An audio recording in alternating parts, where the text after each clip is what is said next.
राधे राधे दोस्तों, आप सभी का आपके अपने चैनल धर्म शक्ति में स्वागत है। आज इस वीडियो में हम जानेंगे कि अगहन मास में कितने गुरुवार पड़ रहे हैं। इन गुरुवारों का व्रत कब से कब तक करना चाहिए। पहला गुरुवार से अगर हम व्रत प्रारंभ करते हैं तो कितने गुरुवार तक हमें ये व्रत करना है। इस व्रत को करने के लिए क्या क्या हमें सामग्री चाहिए होती है, इसकी संपूर्ण पूजा विधि आपको इस वीडियो में बताएंगे। अगहन मास, जिसे हम मार्गशीर्ष मास भी कहते हैं, कि पहले बृहस्पति को करते हैं माँ लक्ष्मी की स्थापना, पूजा और व्रत। इस दिन माँ लक्ष्मी की स्थापना और पूजा की परंपरा चली आ रही है।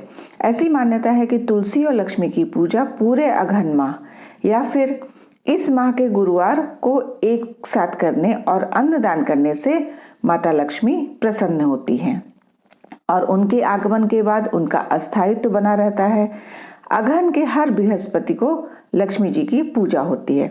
वैसे तो हम हर बृहस्पतिवार को पूजा जब करते हैं तो वो पूजा भगवान विष्णु की होती है, लेकिन जब हम अगहन मास के बृहस्पति को या गुरुवार के दिन जो पूजा करते हैं वो विशेष पूजा होती है माता लक्ष्मी और भगवान विष्णु की। सनातन धर्म और हमारे ग्रंथों में भी इसका वर्णन मिलता है कि अगहन बृहस्पतिवार को अगर हम सुहागिने बुधवार की रात घर की साफ सफाई करने के बाद निष्ठा से लक्ष्मी की उपासना करें तो वह प्रसन्न होकर साधक के घर अस्थायी तौर पर आती हैं। अगहन मास में बृहस्पतिवार को लक्ष्मी जी की व्रत पूजा से सुख, संपत्ति और ऐश्वर्य प्राप्ति के साथ मन की प्रत्येक इच्छाएं भी पूरी होती हैं। इस दिन विधि विधान से माँ लक्ष्मी की स्थापना करके पूजा अर्चना करते हैं, घर के द्वार पर दीपों से रोशनी करते हैं। इस दिन हम सभी व्रत रखकर सुबह ही पूजा कर लेते हैं और दोपहर में अगहन बृहस्पति की कथा का श्रवण करते हैं परिवारजनों के साथ मिलकर। घर के मुख्य द्वार से लेकर आंगन तक, पूजा स्थल तक चावल के आटे के घोल से आकर्षक अल्पनाएं बनाते हैं, अर्थात रंगोली वगैरह भी हम बना सकते हैं। इन अल्पनाओं में हम क्या करते हैं, माँ लक्ष्मी के पाँव की विशेष रूप से बनाते हैं। यानी रंगोली आप बना रहे हैं, अल्पना बना रहे हैं, तो इसमें आप माता लक्ष्मी के पाँव का चिन्ह अवश्य बनाएं, अंदर आते हुए माता लक्ष्मी के। इसके बाद गुरुवार की सुबह को शुभ ब्रह्म मुहूर्त से ही माँ लक्ष्मी की भक्ति भाव से पूजा अर्चना करते हैं। उन्हें विशेष प्रकार के पकवानों का भी हम भोग लगाते हैं। अगहन महीने के गुरुवारी पूजा में माँ लक्ष्मी को प्रत्येक गुरुवार को अलग अलग पकवानों का भोग लगाने से उनका आशीर्वाद हमें प्राप्त होता है। लेकिन हम व्रत रहते हैं तो माता लक्ष्मी को तो भोग लगाते हैं, परंतु उस प्रसाद को हम स्वयं ग्रहण नहीं करते, अपने लिए थोड़ा सा हम रख देते हैं और दूसरे दिन हम इस प्रसाद को ग्रहण करते हैं।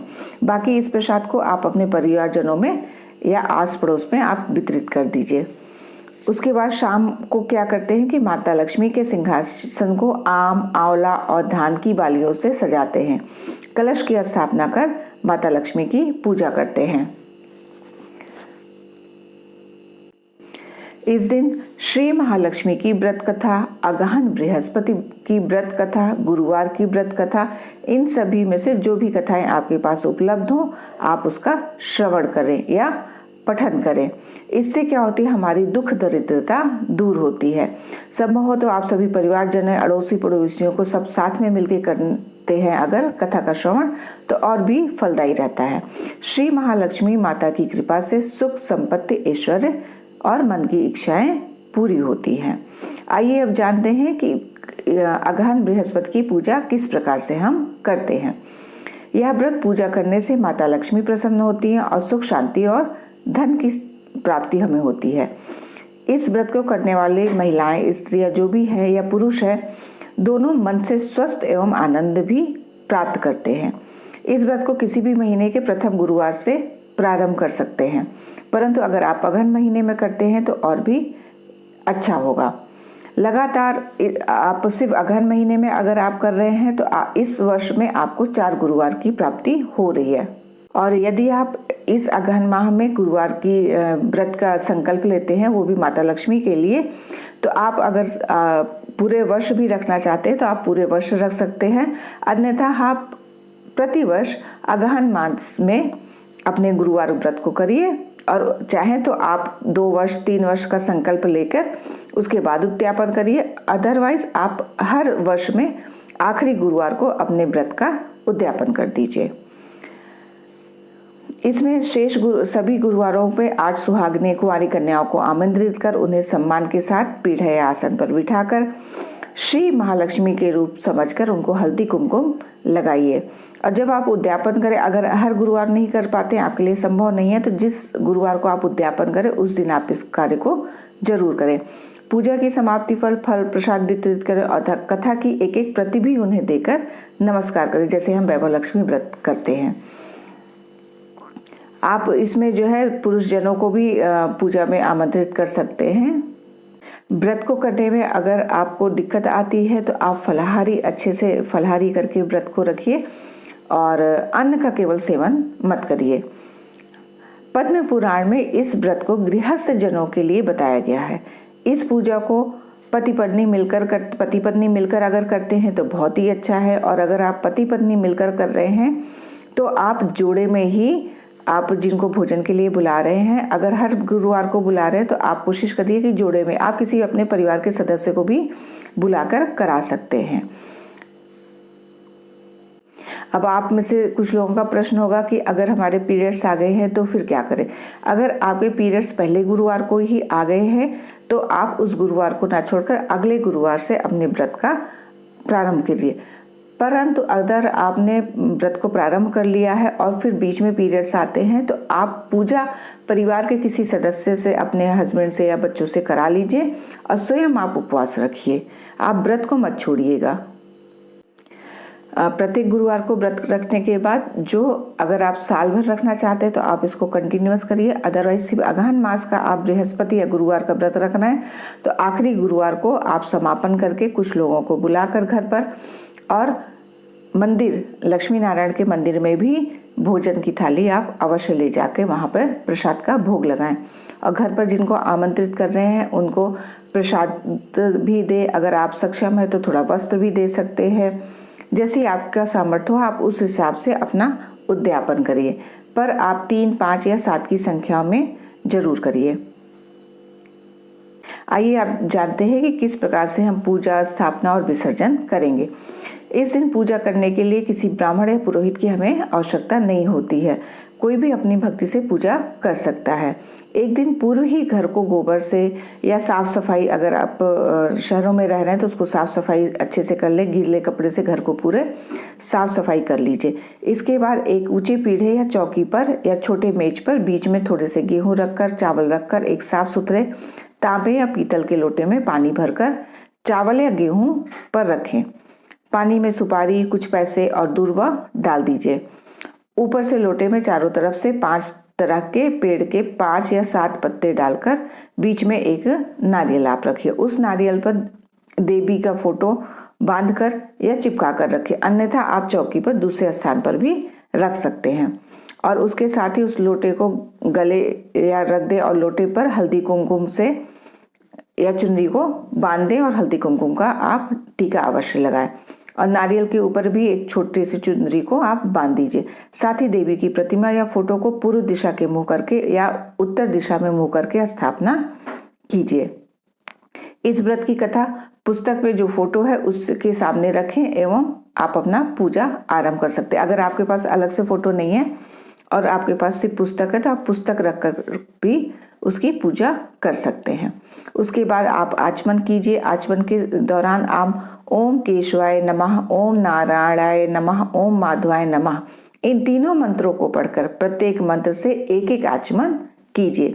फिर ओम गोविंदाय नमः बोलते हुए हाथ को धो लीजिए। फिर माता लक्ष्मी को फूलों से जल का छींटा देते हुए स्नान करवाइए और हल्दी कुमकुम उनको लगाइए।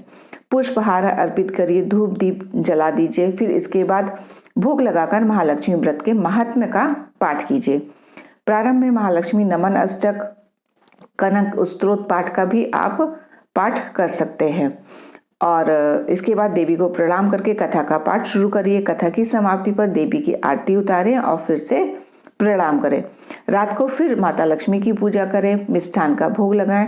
कोशिश करिए कि सफ़ेद मिठाइयों का आप भोग लगाइए और गौ माता के लिए भी अन्न अवश्य निकालिए और दूसरे दिन सुबह गौ माता को उनका हिस्सा उनको खिला दीजिए। इसके बाद परिवार के सदस्यों के साथ मिलकर आप फलाहारी कीजिए, बाकी सदस्य भोजन को ग्रहण करें।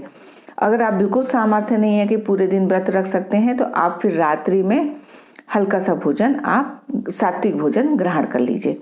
दूसरे दिन सुबह स्नान करके पेड़ के पत्तों को निकालें और घर में अलग अलग जगह पर रखें उनको। जो आपने कलश में पानी को रखा है, पानी को समुद्र, नदी या तालाब या कुएं या तुलसी की क्यारी में कहीं पे भी आप साफ सुथरे स्थान पर डाल दीजिए। कोई स्थान नहीं है तो आप अपने घर के जहाँ पे कच्ची जगह हो आप वहाँ डाल दीजिए, तुलसी के क्यारी में डाल दीजिए या गमले में डाल दीजिए। साफ सुथरी जगह में उस जल को आप डालिए। जिस जगह पे पूजा की है वहाँ की हल्दी कुमकुम छिड़कर 3 बार प्रणाम कर लीजिए। इस प्रकार महीने के हर गुरुवार को करिए। कोशिश करिए कि आप चौकी को हटा दीजिए, क्योंकि अगर आपने चौकी को नहीं हटाते हैं और आप पूरे माह उस चौकी को रखते हैं तो आपको प्रतिदिन इसी तरह से नियम पूर्वक आपको पूजा करनी पड़ेगी। तो इससे अच्छा है कि आप हर गुरुवार को पूजा करके और शुक्रवार के दिन आप चौकी को विधिवत पूजा करके और वहां पे से हटा दीजिए और अगले गुरुवार को आप फिर से चौकी की स्थापना कीजिए। इस प्रकार महीने के जितने गुरुवार पड़ रहे हैं आप प्रत्येक गुरुवार को इसी नियम से पूजा कीजिए। पद्म पुराण में भी कहा गया है कि जो कोई भक्त प्रतिवर्ष श्री महालक्ष्मी जी का यह व्रत करता है उसे सुख संपदा और धन का लाभ होता है। कुछ लोग इसे केसरी व्रत भी कहते हैं, परंतु इस व्रत में किसी खास रंग के परिधान की कोई जरूरत नहीं होती है। जैसे हम गुरुवार का व्रत करते हैं तो पीले वस्त्र भगवान विष्णु को बहुत पसंद है, इसलिए हम उनको भी पीले वस्त्र धारण कराते हैं और स्वयं भी पहनते हैं, पर इसमें ऐसा कोई नियम नहीं है। इसके अलावा महालक्ष्मी मंत्र, चालीसा, आरती इत्यादि का भी पाठ आप अवश्य करिए। महालक्ष्मी के जितने मंत्रों का जितने पाठ ज़्यादा से ज़्यादा संभव हो आप उतना ज़्यादा से ज़्यादा कीजिए इस दिन। इस प्रकार अगहन मास के गुरुवार की जानकारी पूर्ण होती है। यदि फिर भी आपका कोई प्रश्न हो तो कमेंट करके आप अपने प्रश्नों को जरूर पूछिएगा।